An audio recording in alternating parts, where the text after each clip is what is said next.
एबे एबे आसिला मेटीर नुआ बड़ अपडेट फलाफल जानवाक चेष्टा करुछंती तो लाइक सब्सक्राइब करंतु। आपण माने गोटे प्रश्न रही आपण केबे मेटीर रिजल्ट बाहर चिंता करिबार कोनोसी आवश्यकता नहीं। मु आपण साथी मु अछि मु कहबी केबे आइबो।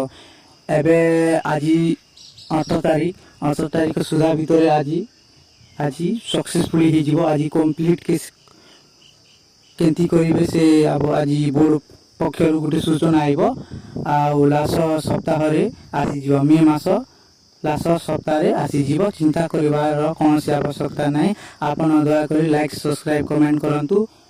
आपण को मेसेज आइला आपण मानक वीडियो बनाई को पठाई देवी। थैंक यू नमस्कार। Please like subscribe comment.